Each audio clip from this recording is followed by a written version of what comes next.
Lumilipat ba? Pinatong ko kasi pumatama. Cellphone. Lumilipat ba? Hello? Ay, naanto ka na? Matulog ka na? Ano yan? Nandiyan ka sa kwarto? Ha? Nakasasama mo siya. Nag-iinit siya, nag-iinit. Tumawag si Kuya. Kinukumusta ka? Ulitin mo daw yung sinabi mo kanina na binibidyohan ka para may record. May record kami, i-record namin. Yan. Yung tungkol dun sa affidavit na sino mo may gawa na? Ikaw o sila? Sila. Hinahin ko daw lang. Sabi-sabihin?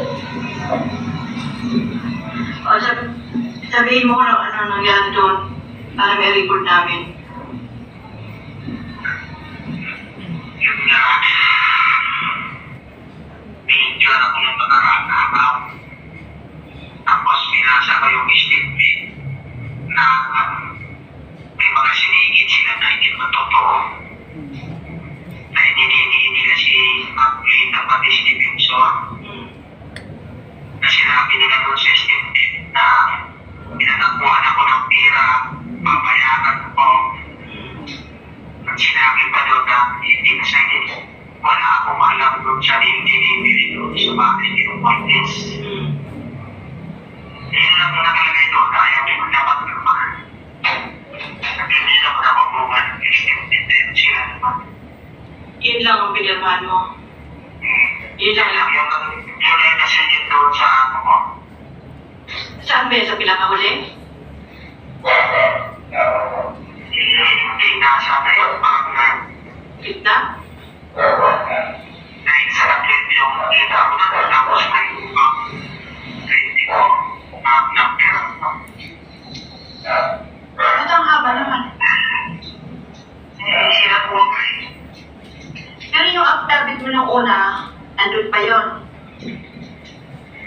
wala yung ibang Bago na Ay, yung may ginawa. ginawang panibagong affidavit para basahin mo. Ba pinangako naman sa'yo nung una nung pinirmahan mo, hindi na ilalabas yun. sabi nila hindi lalabas. Bakit ka pa nila binabasa? Anong sense nun? Hindi ko alam po. Dinadali daw sa korte para mawala na yung kaso ko. Yun yung sabi. Nung ayaw mong basahin, anong ginagawa nila sa'yo? Pinipilit ako basahin ko pero wala ko magawa.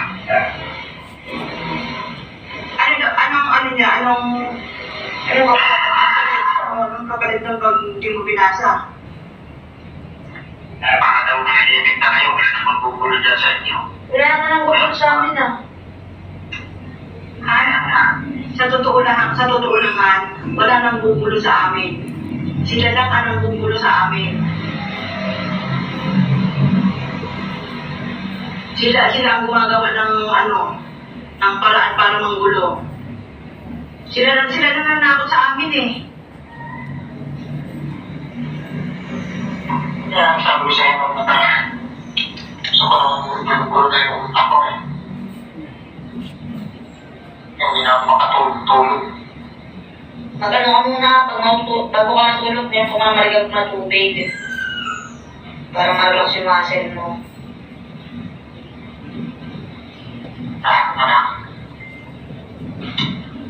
Pag sinabihan ka ng kalabasin ka dyan, mag-text ka sa akin ha.